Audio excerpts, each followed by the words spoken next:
Welcome to the Deep Dive. We're your shortcut to getting informed and pulling out the really key ideas from important books and research. Yeah, making sense of the big stuff. Exactly. And today, we are diving into a really thought-provoking one. 0 to 1, Notes on Startups or How to Build the Future. It's by Peter Thiel with Blake Masters. A modern classic in the tech world for sure. Our mission here is pretty simple.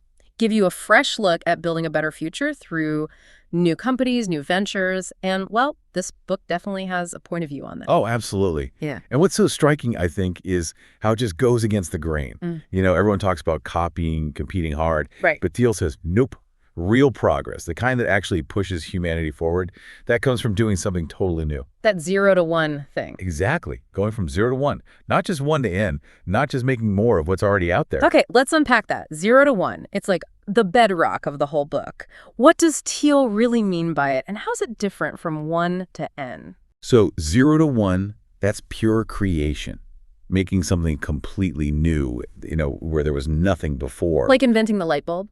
Precisely. Or think about it like this. The next Bill Gates, he won't build an operating system. Okay. And the next Larry Page isn't going to make another search engine.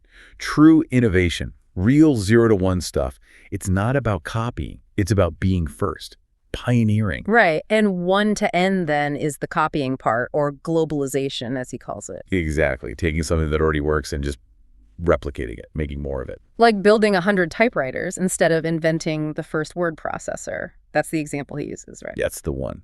And this difference, he argues, is absolutely critical for the future of companies, especially American ones. Why critical? Because today's best practices, as he puts it, they often just lead you down a dead end.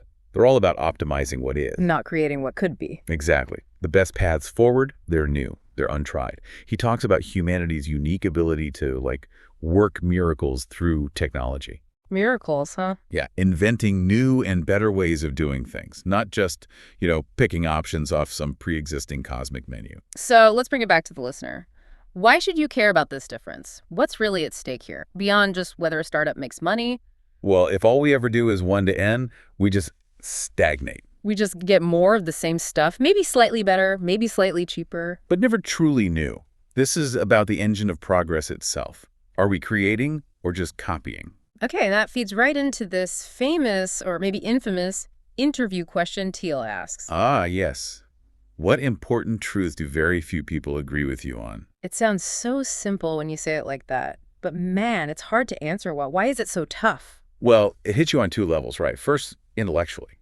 I mean, our whole education system is basically built on teaching us what everyone agrees on, conventions. Yeah, not unpopular truths. And second, psychologically, it takes actual guts to stand up and say something that most people think is wrong. You can't just give a weak answer like, Our educational system is broken. Right. Too many people already nod along to that. Yeah. A good answer, Thiel says, always has this structure. Most people believe X, but the truth is the opposite of X. So this question, it's more than just a brain teaser. It's like a tool for seeing the future. Exactly. Because the future isn't just time passing. It's a time when the world actually looks different. Okay. If nothing changes for 100 years, has the future really arrived? Thiel makes this distinction between horizontal progress, that's the 1 to N, the globalization, like China copying the West. Got it. Spreading existing things. And vertical progress, that's the 0 to 1. That's technology, making new things. And his own contrarian answer fits right in here. Perfectly, he says. Most people think the future of the world will be defined by globalization, but the truth is that technology matters more. That is contrarian, especially with everyone focused on global markets. But he has that example about China and pollution, right? Yeah, it's a powerful one. If China just doubles its energy output using today's tech, it doubles its air pollution. Simple math. Or India. If millions there try to live like Americans using only the tools we have now, it would be an environmental disaster. His point is clear. In a world of scarce resources, globalization without new technology is unsustainable. we absolutely need new ways. We can't just spread the old ones everywhere. Okay, this next part is where things get really interesting and maybe a bit uncomfortable for some. Yeah, the ideas on competition. He basically says competition isn't always good, that in fact capitalism and competition are opposites. Which goes against, like, Econ 101, professors love perfect competition, right? Where firms are just price takers, nobody makes any real economic profit in the long run. Yeah, and then you have the other extreme, monopoly. The company that owns its market sets its own prices. And the difference in outcomes is just stark. He uses the Google versus airlines example from 2012. Oh, yeah. Tell us about that. Okay, so Google, basically a monopoly in search, right? It made huge profits. The entire U.S. airline industry, fiercely competitive, actually created more total value for consumers. But Google was worth 3 times more than all U.S. airlines combined. Because Google captured value while the airlines competed it all away. Wow. So competition destroys profit. But Thiel says monopolies and competitive firms both tell lies about themselves. They do. It's fascinating. Monopolists like Google, they try to downplay their monopoly. They're a cow. By defining their market super broadly. Oh, we're not just search, we're competing in mobile phones and self-driving cars, and it's a way to avoid antitrust scrutiny. Okay, makes sense. And the non-monopolists? They do the opposite. They exaggerate their uniqueness by defining their market incredibly narrowly. Like that hypothetical British restaurant example. Exactly.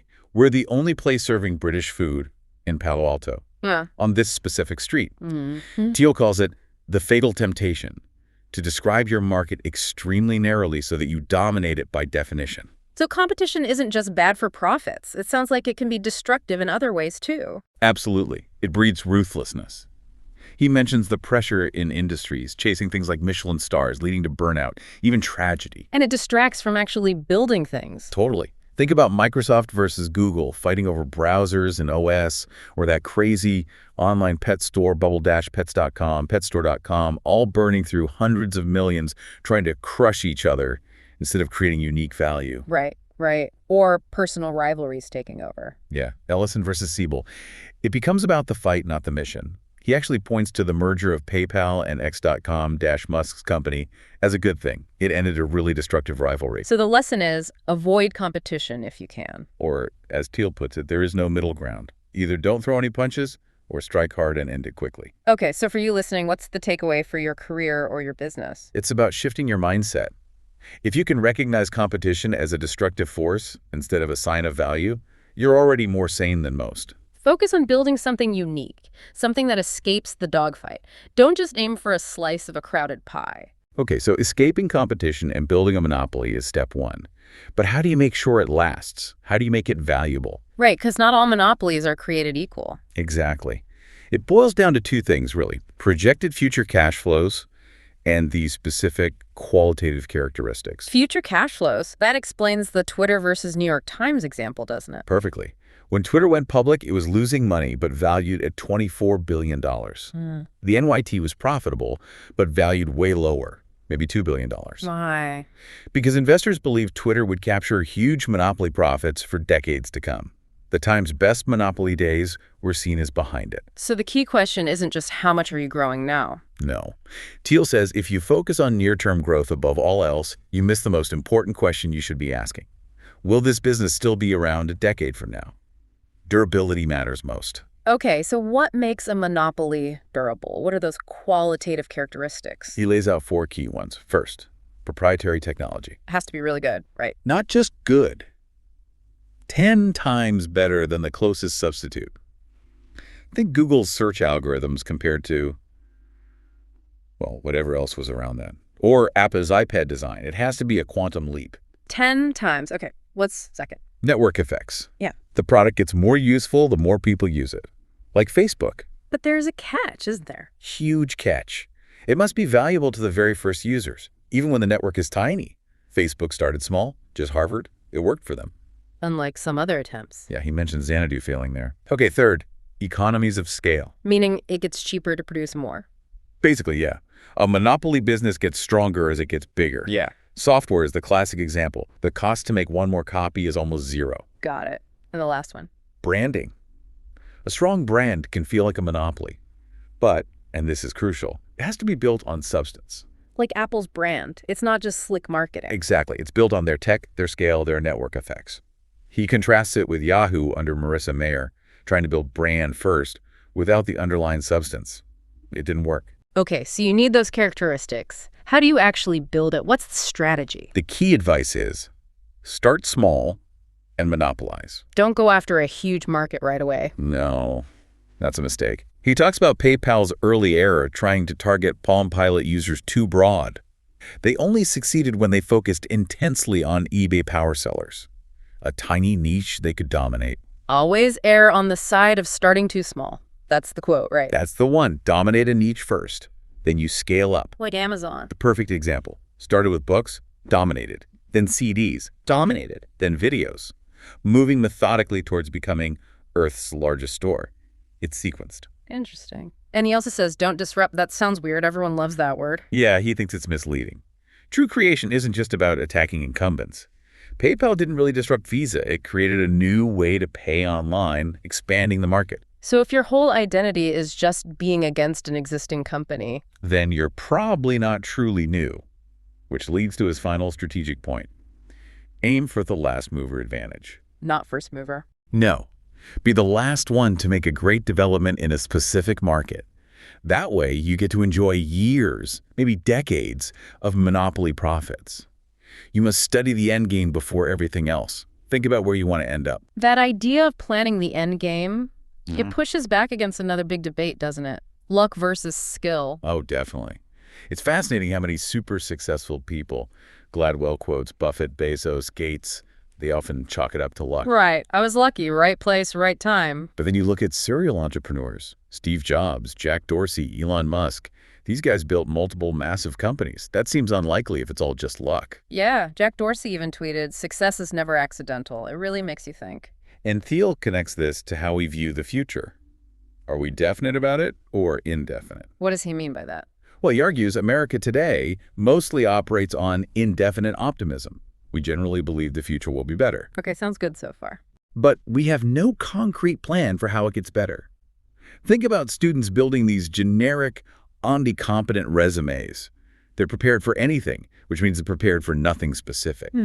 Just hoping things work out. Exactly. Compare that to definite optimism, which he says characterized the Western world for centuries, up to maybe the 1950s or 60s. Yeah, built big. Big things. Yeah. The Empire State Building, the Golden Gate Bridge, the Apollo program. People had concrete visions and plans for a better future. His critique is sharp. Indefinite optimism seems inherently unsustainable. How can the future get better if no one plans for it? That's a challenging thought. And this connects to his idea of secrets. Directly, because, as he says, contrarian thinking doesn't make any sense unless the world still has secrets left to give up. If everything is already known, what's the point of thinking differently? So we need to believe there are still things left to discover. Yes. And he makes a distinction between mysteries, things may be impossible to ever figure out, and secrets, which are hard, maybe really hard, but doable. You can find them out with effort. But he thinks society discourages looking for secrets now. He does. He points to 4 trends. Incrementalism, just making tiny improvements. Risk aversion, fear of being wrong, complacency, especially in elite circles, and this idea of flatness, that global competition means all secrets are already found. And not believing in secrets is dangerous. Very. He uses HP's decline as an example. They stopped inventing new things. The board got obsessed with process and rules, not groundbreaking tech. Wow. So we need that faith, like Andrew Wiles proving Fermat's last theorem. Exactly. That took decades of solitary work, driven by the belief that a secret was there to be found. Thiel insists the actual truth is that there are many more secrets left to find, but they will yield only to relentless searchers. Like the founders of Airbnb or Uber finding those huge markets hidden in plain sight. Perfect examples: untapped supply, unaddressed demand, secrets about how people live and what they want. He mentions secrets about nature and secrets about people. Yeah, and he thinks secrets about people are often overlooked. Things like what really motivates us, what's the actual truth about competition, or even human nutrition. These are areas ripe for discovery. And finding a secret is the start of a great company. It's the core. He says, a great company is a conspiracy to change the world. When you share your secret, the recipient becomes a fellow conspirator. It binds the team together. That idea of the founding team being bound by a secret, it really underlines something else he emphasizes, what he calls Thiel's law. Ah, yes. A startup messed up at its foundation cannot be fixed. It sounds so final. It kind of is. Yeah. He compares beginnings to, like, the Big Bang or the drafting of the U.S. Constitution. They set the trajectory in ways that are incredibly hard to change later. So the absolute first thing you have to get right is the people. starting with co-founders. Absolutely critical. Choosing a co-founder is like getting married, he says. And founder conflict is brutal. You need people you have a history with, people you trust and work well with before you start. Okay, so get the co-founders right. What about the rest of the early team? Alignment is key. Understanding who has ownership, who has position, and who has control. If those are misaligned, like in his DMV example, things grind to a halt. And compensation plays a big role in alignment. Huge. He makes that provocative point about low CEO pay in early stages, maybe 150 Calcaro max. Why low? It forces the CEO to focus on increasing the company's value, not just protecting their own salary or status. It aligns them with the long term. And giving equity instead of just cash. Crucial. Cash pays for the present. Equity aligns everyone, to creating future value, even though figuring out fair equity splits is really hard and often kept secret because it's so sensitive. And he's also really strict about commitment, isn't he? Very. You're either on the bus or off the bus. No consultants, no part-timers, no remote work for the core team, especially early on. You need intense, focused collaboration. Okay, so you get the right people, align them, get them committed. This builds the company culture. He uses strong words for that, like mafia or cult. Yeah, the PayPal Mafia is the famous example. They weren't just talented individuals. They genuinely liked working together. They were friends. They shared this intense mission, creating a new digital currency, Nerds United. So culture isn't just beanbags and free snacks. Not at all. Every company is a culture. And a startup is a team of people on a mission. And a good culture is just what that looks like on the inside. It's shared purpose and intense bonds. Which makes recruiting critical. How do you convince that 20th engineer to join you instead of Google? Not with perks. Your answer has to be specific to your mission. We're doing something important no one else will get done, and specific to them. This team is a unique match for you personally. And inside the cult, everyone looks similar but does different things. Kind of, yeah. Everyone in your company should be different in the same way, like the shared identity, the t-shirt culture. But every individual should be sharply distinguished by her work. One person, one unique responsibility. That minimizes conflict. Because the best startups, he says, are like slightly less extreme kinds of cults. Exactly. People at a successful startup are fanatically right about something those outside it have missed. It's that shared, intense, maybe slightly crazy belief. Okay, so you've got the secret, the monopoly plan, the cult-like team. But people still need to buy your product. And Thiel says Silicon Valley, especially engineers, tend to massively underrate sales. Oh, completely. It's that field of dreams fallacy. If you build it, they will come. Yeah, turns out they probably won't. Not without help. Right.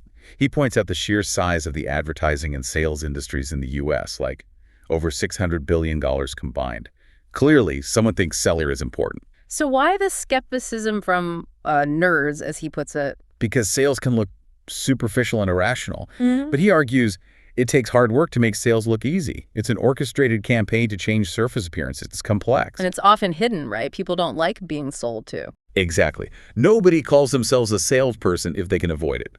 They're account executives, business development, investment bankers, even politicians. Selling is happening constantly, just under different names. None of us wants to be reminded when we're being sold. But the ability to sell is critical. It distinguishes the superstars. He says flat out, if you've invented something new, but you haven't invented an effective way to sell it, you have a bad business, no matter how good the product. Wow, okay. So you need a way to sell. How do you figure that out? He mentions two key metrics. Yeah, the fundamentals. Customer lifetime value, the total profit from a customer, has to be higher than the customer acquisition cost, what you spend to get them.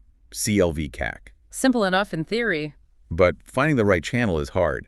He talks about the power law of distribution, meaning one channel usually works way better than all the others combined for any given business. Okay, what are the main channels he outlines? Well, at the top end, for multi-million-dollar deals, you have complex sales. Think SpaceX selling launches to NASA. Very few deals, very high value, often requires the CEO to personally sell. Got it. What's next, Dan? Personal sales. Still requires a human sales team, but for deals maybe in the $10K to $100K range. Think enterprise software like Box or ZocDoc signing up doctors' offices. Okay. Then there's a tricky spot. Yeah, the distribution doldrums. Products may be costing a few hundred or $1,000. Too expensive for ads, not valuable enough for a direct sales force. Very tough spot. So below that. Marketing and advertising. For lower-priced products aimed at a mass market, stuff that probably won't go viral on its own, like Warby Parker glasses, needs broad outreach. And the holy grail for many startups. Viral marketing, where the product itself encourages users to invite more users. Facebook is the classic. PayPal used it too. Paying people to sign up initially to get rapid growth. Needs to spread like a virus. So the power law means you can't just dabble. Exactly. That's the key takeaway. If you can get just one distribution channel to work, you have a great business. If you try for several but don't nail one, you're finished. You have to find your channel and master it. And you're always selling, even if you don't think you are. Always. Selling to potential employees, to investors, to the media. Thiel's final word on it. If you don't see any salespeople, you're the salesperson. Okay, moving towards the end, he tackles another big topic. The fear of machines taking over, replacing humans. Right, the AI anxiety. But Thiel has a very different take. He says, basically, computers are complements for humans, not substitutes. Complements, not replacements. How so? Because humans and computers are good at fundamentally different things. We have intention, consciousness, we make complex judgments. Computers are amazing at processing huge amounts of data. Like his example of Google's AI learning to recognize cats versus a little kid just knowing what a cat is. Exactly. There are different kinds of intelligence. And the real power comes when you combine them. He uses PayPal's fraud detection as a prime example, right? Yeah, it's a fantastic story. They first tried pure automation, but the Russian mobsters adapted too quickly. The computers couldn't keep up. So what worked? A hybrid system they called Igor. The computer flagged suspicious transactions, but a human operator made the final call. That man-machine combo saved the company. And Palantir was built on that idea. Directly, empowering human analysts with powerful computation to find patterns in huge data sets, spotting terrorist networks or financial fraud. It's about making humans better, not replacing them. Like LinkedIn making recruiters more effective, not obsolete. Exactly. So why do people miss this? Why the fear? Thiel blames partly the ideology of computer science, focusing too much on tasks machines can do, versus holistic human judgment. And this idea that big data is usually dumb data without human insight. Okay, this brings us to the big case study near the end, the clean tech bubble. A cautionary tale. A massive one. Huge amounts invested, $50 billion plus, and just spectacular failures. Dozens of solar companies bankrupt in 2012 alone, Solyndra being the poster child. Why did it go so wrong? Thiel uses his 7 questions framework, right? He does. And clean tech basically failed all of them. 1, technology. Rarely 10x better. Solyndra's tech was interesting, but not fundamentally superior enough. 2, timing. Was it the right time? Probably not. Solar had been around since the 50s. Progress was slow and linear. They jumped into a mature, slow market thinking it was explosive. 3, monopoly. Did they carve out a niche? Nope. They all chased these vague trillion-dollar markets, which just meant brutal head-to-head competition, everyone claiming they'd get huge market share unrealistically. 4, people. Who was running these companies? Often not technical founders. Lots of salesman executives in suits, as he puts it, which led to the Founders Fund's famous no-suits rule. Yeah, okay. 5, distribution. Did they figure out how to sell? Largely ignored it. They focused on impressing investors and governments, not actual customers. Remember Better Place? $800 million raised, only sold 1,000 cars because the customer experience was terrible. Ouch. 6, durability. Were they built to last? Didn't seem like it. They failed to anticipate serious competition, especially from China, or market shifts like fracking changing natural gas prices. And finally, 7, secrets. Did they have a unique insight? Mostly no. They relied on conventional truths about green energy being important, which everyone agreed on. There was no unique contrarian secret driving them. So clean tech was a perfect storm of getting things wrong, but then he contrasts it with Tesla. Exactly, because Tesla, in his view, got the 7 questions right. How so? Technology, superior integrated design, battery tech others licensed. Timing, nailed it, capturing crucial government subsidies when available. Monopoly. Started tiny high-end sports cars, dominated that niche, then scaled. Smart sequencing. Team. Elon Musk is the ultimate engineer salesman, plus a hardcore special forces team. Distribution. Controlled the whole chain stores, service centers, durability, strong brand, visionary founders still leading. And the secret. What was Tesla's secret? That clean tech wasn't just about the environment. It was also a social phenomenon. Tesla made driving electric cool. That was the insight others missed. They sold status and performance alongside sustainability. #tag outro. So, wrapping it all up, The book presents this really stark choice, doesn't it? We either create new technologies, go from 0 to 1, and build a dramatically better future. Or we stagnate. We just keep copying, resources get scarcer, competition gets fiercer, maybe leading towards conflict instead of creation. The future isn't automatic. Not at all. It has to be deliberately built. And that brings it right back to you, the listener. Thiel's point about a startup being the largest thing you can have definite mastery over. It's empowering. Yeah, you can actually shape a small but important part of the world. You have agency. So the final thought we want to leave you with is this. You are not a lottery ticket. Your future isn't just luck. It's about choices, plans, and finding those secrets. What singular secret will you pursue, and how will you bring a definite plan, a 0 to 1 contribution to the world? Something to think about.